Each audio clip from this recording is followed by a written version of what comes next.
Bom dia, doutor Zé Maria. Prazer recebê-lo novamente, né? A gente deu uma breve pausa, né? Eu estava aí recebendo os candidatos a prefeito de Divinópolis. Agora o doutor Zé Maria está de volta. Bom dia, Flaviano. Bom dia aos nossos ouvintes e telespectadores.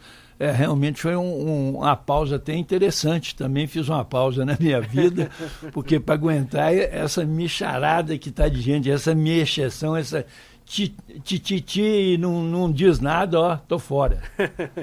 E o doutor Zé Maria, como eu disse, está aqui para responder você, né, em relação à sua dúvida jurídica. Encaminhe sua pergunta para a gente pelo telefone 3222-0001, 3222-0001 é o número do WhatsApp aqui da Minas FM. Inclusive, a gente já tem aqui uma pergunta, né, encaminhada por uma ouvinte. É a Cristiana, viu? Muito obrigado, viu, Cristiano, pela participação.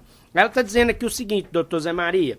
Ela fez o pedido de um óculos, em uma determinada loja aqui da cidade de Divinópolis, no dia 22 de outubro. Mas parece que o óculos que a ótica entregou não é o dela. A armação está pequena, né? O óculos está dando dor de cabeça, ela está dizendo que o olho está pulando e lacrimejando e está doendo também. Aí ela quer saber o seguinte, qual tipo de procedimento ela pode tomar neste caso, né? Quais são os direitos dela em relação a este tipo de compra, né? Que não atendeu aí o que era a expectativa. O que a gente tem de observar aí para os nossos consumidores é a cautela devida na hora de fazer a compra. Evidentemente que a pessoa tem direito até 7 dias de devolver o produto. Ela não quer o produto, devolve o produto. Porque o produto não ficou de acordo com as condições que está na receita. Não sei se é um óculos que tem receita médica, porque se for um óculos de receita médica, tem a prova ali comprovada que o óculos não atendeu.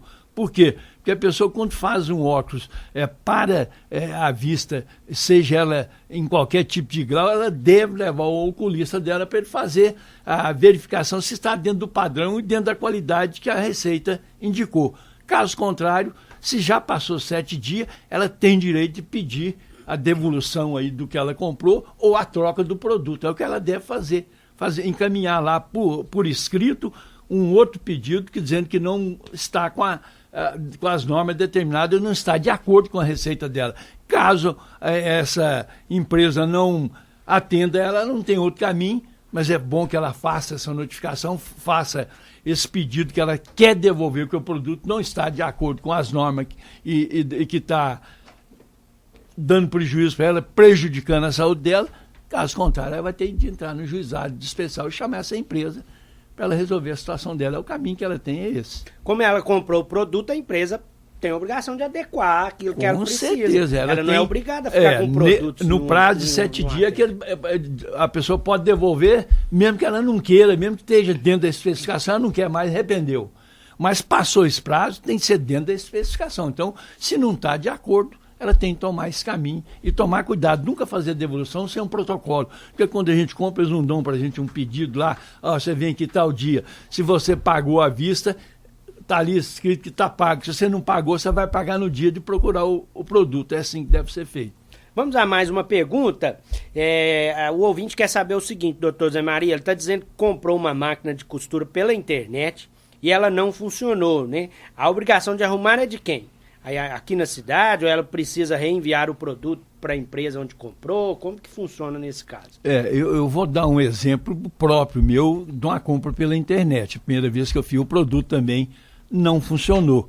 Aí eu liguei para a empresa que faz o produto, não da empresa que eu comprei, o fornecedor, e sim da empresa que produziu o produto. Fui muito bem atendido e a própria empresa me indicou uma assistência técnica aqui em Divinópolis. Eu fui na assistência técnica, a pessoa trocou a peça, ou se não precisou trocar, mas ele fez a modificação que foi preciso, dentro do prazo certo, ótimo, funcionou, o produto está funcionando, beleza. Então, o que a pessoa tem que fazer é isso. Abriu o produto está fora da especificação, devolve logo, não espere. Se o produto tem casos, pode demorar mais.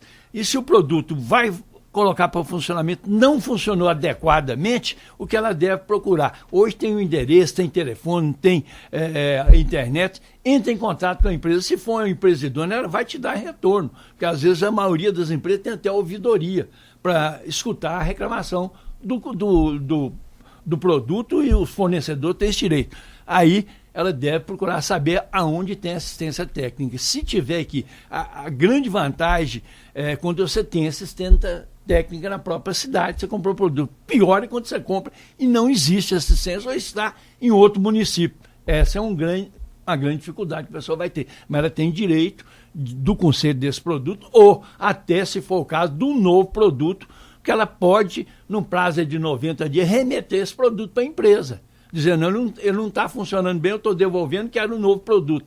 Ela vai fazer pelo mesmo sistema que chegou, via SEDEX, né, tem documento que vai comprovar isso aí, é o caminho que ela tem, não tem outra solução. A autorizada, inclusive, tem condições até de fazer a substituição do produto quando não dá conserto. Com certeza, o caminho mais adequado. É o caminho mais adequado, sincero. Vamos a mais uma pergunta?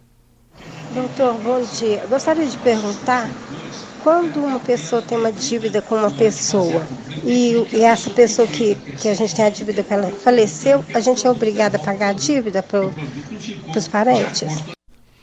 Essa é uma questão que tinha muita dúvida, né? Gera dúvida hoje, porque é o seguinte, se a pessoa tem uma dívida, aquele documento está no nome daquela pessoa que contraiu a dívida e ela vem a falecer, evidentemente que a dívida extinguiu. Como é que ela vai pagar? O morto não paga, mas se o morto deixou algum bem ou abriu sucessão, inventário dele, evidentemente que aquela dívida para o credor pode habilitar no inventário e pedir o pagamento. Agora, cobrar de parente, ele não pode fazer isso, porque não foi o parente que fez. A dívida não tem avalista, não tem uma pessoa que garantiu essa dívida e assinou naquele documento, não tem como cobrar. A única forma de cobrar é essa. Mas a pessoa não deixou nada, morreu, não tem inventário. Zé Fini, morreu a dívida. Aí uma dica importante, viu, doutor Zé Maria? Vamos a mais uma pergunta? Bom dia, Fabiano. Bom dia, doutor Zé Maria. Aqui eu gostaria de saber o seguinte, a minha irmã já paga o MEI há bastante tempo. Em maio ela vai completar 65 anos. Se ela deixar de contribuir com o MEI, a gente pode requerer o benefício para ela através do LOAS, ela consegue? Aí ficou faltando só um detalhe, porque ela não diz qual o tempo que ela contribuiu no MEI, né? Uhum. Porque a idade para a aposentadoria já até ultrapassou, que é 62 anos de idade, já tem 65.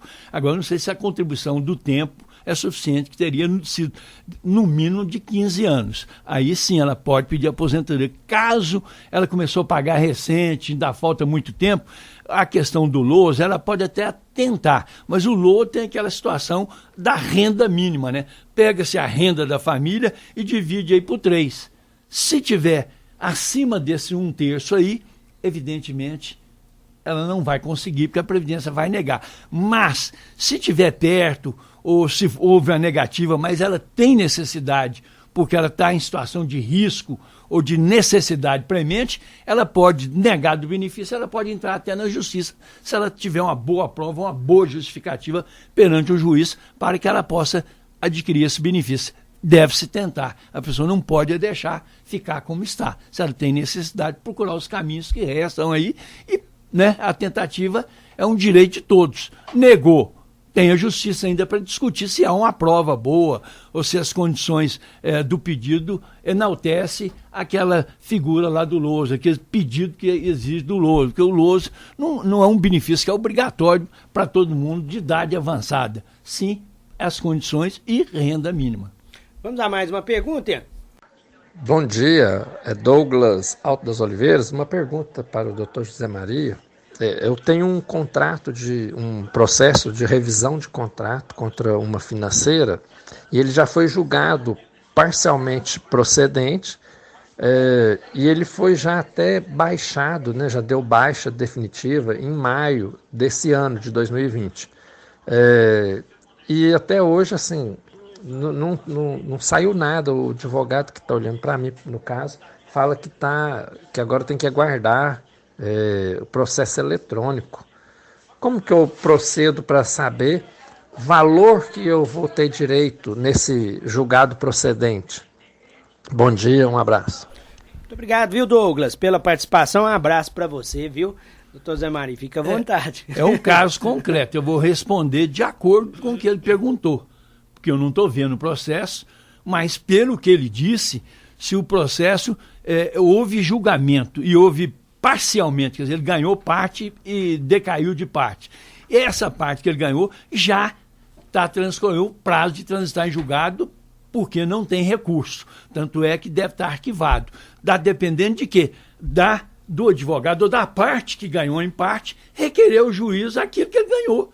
O juiz não vai simplesmente, o cara ganhou, mandar cita fulano para pagar. O juiz não faz isso. O juiz dá a sentença. Na sentença está discriminada a situação do processo. Se o processo terminou, é cumprir a parte da sentença que ele ganhou. Aí cabe ao advogado, no caso, olhar e fazer o pedido daquilo que ganhou, para que aquilo possa ser uma execução, se é um tipo qualquer de reivindicação que ele pediu e houve ganho, ele tem direito de cumprimento disso aí, porque o processo já acabou. Esse processo só pode ser revisto até 2 anos, se tiver uma questão maior ou um documento que aparecer numa rescisória. Mas, do contrário, não é só de esperar o processo aí, isso aí não existe. Tanto é que falou que ele já está arquivado.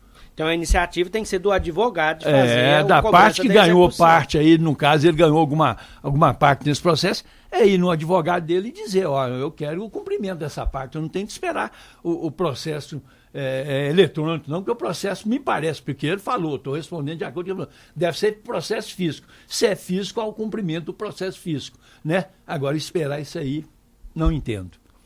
Vamos à última pergunta de hoje, né? A participação de mais uma ouvinte. Doutor Zé Maria, eu queria saber o seguinte, meu marido está com processo porque ele atropelou um motoqueiro, aí só que a advogada dele, isso foi em 2017, aí a advogada dele parou de entrar em contato.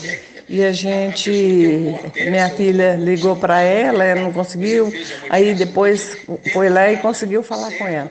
Só que ela falou que na época parece que era 6 mil e pouco, e agora está 13. Só que ela não mandou nada para ele, não mandou papel nenhum para ele pagar, não falou nada, simplesmente ela evita falar, entendeu? Ela liga para ela, não atende, ela não demonstra interesse em falar nada. Parece que ela está querendo que fica lá, entendeu? Aí ela não mandou papel nenhum que ele tem que pagar, só falou que ele perdeu, no caso. Aí qual a atitude que deve tomar? Arrumar outro advogado? Ou o que a gente pode fazer? Aqui é Maria Antônia que estava falando. Obrigado, Maria Antônia. É complicado, né? Tudo, gente, se terminou, tem uma situação. Se a pessoa perde um processo, tem um prazo de transitar em julgado. Transitou em julgado, a parte vencedora vai executar. Aí vai entrar uma ação de execução daquele valor que, se for já uma ação de execução, vai fazer a execução daquele pedido ou daquela dívida, aí vai penhorar bens, aí a situação pode piorar para a pessoa que perdeu. Não é simplesmente dizer você perdeu hoje, não tem isso mais. Se o processo é eletrônico, qualquer pessoa entra na internet, se a pessoa tem o número do seu processo, há uma negativa, uma má vontade do advogado de fornecer a informação, que é obrigação dele fazer isso, porque ele é o advogado da causa.